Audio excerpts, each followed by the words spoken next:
Di tanah yang subur ini, sebelum datangnya suara keras dari dunia luar, para leluhur kita telah menyusun ilmu paling halus dalam sunyi. Salah satu yang paling sakral adalah syahadat pusar bumi, sebuah ajaran pamungkas yang tidak diwariskan sembarangan. Bukan karena pelit, bukan karena sombong, tapi karena tidak semua manusia bisa membawanya tanpa mengguncang batinnya sendiri. Syahadat ini bukan seperti syahadat biasa yang diucapkan oleh bibir. Ia adalah ikrar batin terdalam manusia kepada semesta, bahwa ia bersedia menjadi bagian dari kehidupan yang hidup. Dalam tradisi kejawen kuno, pusar bumi bukan sekadar titik tengah bumi secara geografis, melainkan titik pusat kesadaran manusia, tempat semua energi berkumpul, lahir, dan kembali. Orang-orang tua dulu percaya, jika seseorang membaca syahadat pusar bumi dengan benar, ia akan terhubung langsung dengan nadi bumi, merasakan nafas tanah, mendengar detak jantung angin, dan melihat dengan mata batin bagaimana semesta berbicara lewat getaran. Tapi untuk bisa sampai ke situ, seseorang harus melepas semua identitas palsu, semua ambisi duniawi, bahkan rasa ingin tahu yang haus pujian. Ilmu ini bukan sekadar mantra atau bacaan rahasia. Ia adalah laku jalan hidup yang harus dijalani dengan rasa, kesabaran, dan kehati-hatian seperti menapaki jembatan rapuh di tengah kabut tebal. Salah langkah sedikit, bukan hanya dirinya yang celaka, tapi bisa juga membuka gerbang yang tidak siap ditanggung oleh siapapun di sekitarnya. Maka tidak heran jika para leluhur menyimpannya dalam diam. Mereka tidak menulisnya di lontar atau prasasti. Mereka hanya menyampaikannya dari hati ke hati, pada murid yang telah mati sebelum mati, yang sudah tidak haus dunia, yang jiwanya sudah sunyi.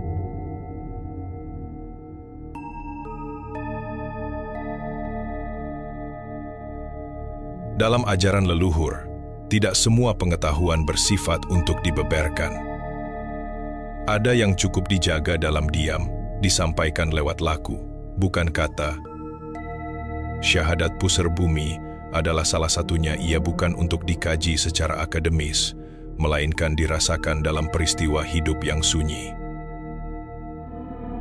Ilmu ini biasanya hadir pada mereka yang telah digembleng oleh kehidupan. Saat seseorang kehilangan segalanya, ketika tidak ada lagi yang bisa diandalkan selain napas dan rasa, saat itulah syahadat pusar bumi bisa muncul sebagai bisikan halus dari dalam. Ia bukan diajarkan secara eksplisit, tapi dikenalkan lewat pengalaman batin yang mengguncang. Leluhur percaya bahwa pusat kesadaran manusia berada di sekitar pusar, bukan hanya tempat lahirnya tubuh, tapi juga titik mula pengertian spiritual. Pusar adalah simpul antara langit dan bumi dalam tubuh manusia, penghubung antara roh dan raga. Maka, menyebut pusar bumi sejatinya adalah menyebut kembali arah pulang jiwa kita sendiri. Tak sedikit orang yang mencoba membuka ilmu ini dengan jalan pintas, lewat buku, ritual cepat, bahkan membayar mahar tinggi. Tapi ilmu ini tidak tunduk pada logika dunia. Ia hanya akan terbuka saat seseorang benar-benar jujur dalam pencariannya, rela hancur, rela kehilangan semua bentuk, agar bisa menerima satu rasa, kesatuan dengan kehidupan itu sendiri. Di zaman ini, ilmu seperti ini dianggap kuno, atau bahkan tak masuk akal. Tapi justru karena dilupakan, keberadaannya menjadi semakin sakral. Ia tidak hilang hanya menunggu jiwa-jiwa yang bersedia mendekat dalam diam, bukan dalam ambisi.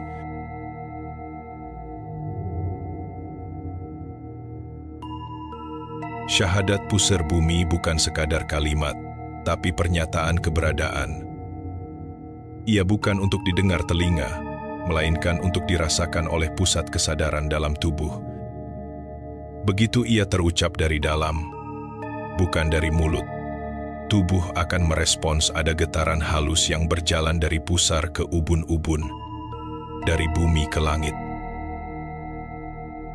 Leluhur menggambarkannya sebagai getar kauruh, ilmu yang tidak bisa dicuri, tidak bisa ditiru, hanya bisa dibangkitkan oleh keikhlasan sejati. Mereka yang mengucapkannya dengan sepenuh batin akan merasakan perubahan. Suara alam menjadi lebih jelas, angin seperti berbicara, dan waktu terasa lebih lambat namun dalam. Inilah ciri bahwa seseorang telah menyatu dengan simpul antara dirinya dan semesta. Syahadat ini mengajarkan bahwa hidup bukan untuk menguasai, tapi untuk menyatu. Jika manusia selama ini berlomba mengatur alam, syahadat pusar bumi justru mengajarkan bagaimana manusia bisa diatur oleh alam tanpa kehilangan jati dirinya.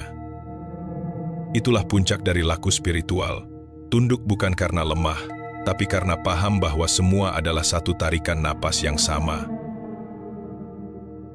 Orang yang menjalani ilmu ini tidak butuh pengakuan. Mereka akan terus hidup biasa, bahkan mungkin dianggap remeh oleh dunia. Tapi sesungguhnya, mereka adalah penjaga getar bumi. Mereka tahu kapan tanah sedang marah, kapan langit sedang bersedih, dan bagaimana menyelaraskannya kembali lewat diam.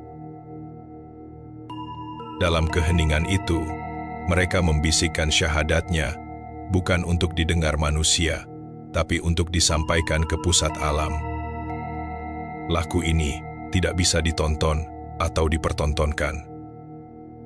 Ia hanya bisa dijalani, dalam sepi, dalam rasa, dalam laku sehari-hari, yang sederhana tapi sakral.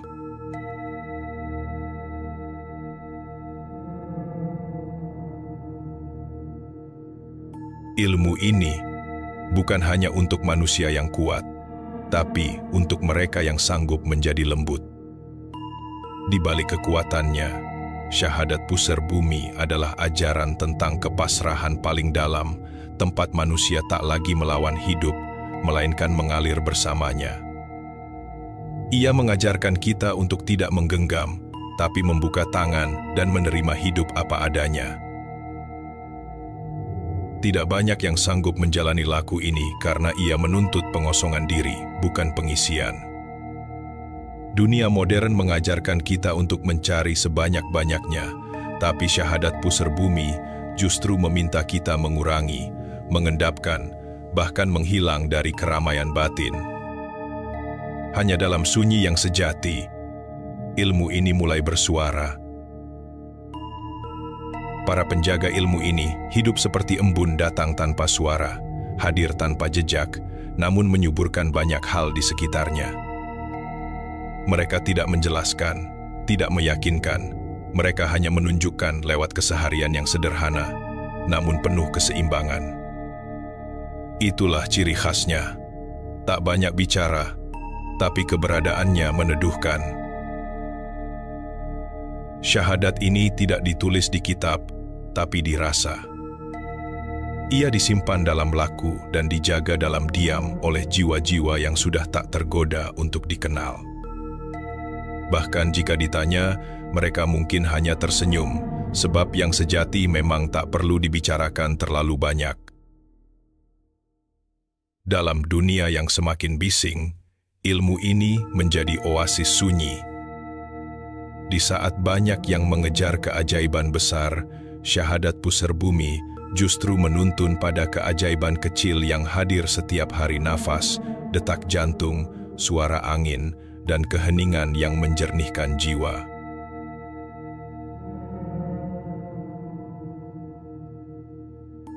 Jika kamu pernah merasa ada suara halus dalam dirimu yang tak bisa dijelaskan logika, mungkin itulah panggilan dari ilmu yang dulu dijaga leluhur.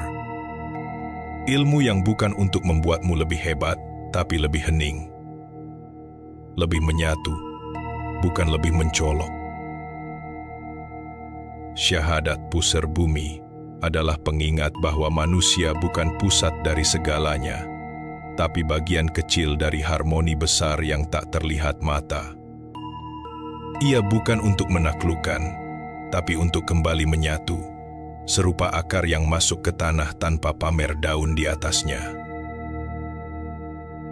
Mungkin kamu tak akan pernah diajari ilmu ini secara langsung. Tapi jika kamu berjalan dengan hati yang jernih, rasa yang halus, dan niat yang tulus, bisa jadi ilmu itu sendiri yang akan menemukanmu. Dunia boleh gaduh, dunia boleh berubah, tapi inti dari semua pencarian akan selalu kembali pada satu hal, kesadaran bahwa kita adalah bagian dari yang lebih besar. Di sanalah ilmu ini bersembunyi, menanti untuk ditemukan bukan oleh mata, tapi oleh rasa. Jika hatimu merasa getar dari kisah ini, mungkin memang waktunya untuk berhenti mencari keluar dan mulai mendengarkan ke dalam. Jangan lupa untuk menyimpan video ini, bagikan pada mereka yang juga sedang menapak jalan sunyi, dan bergabunglah bersama Kauruh Jiwa dalam perjalanan batin yang meneduhkan ini.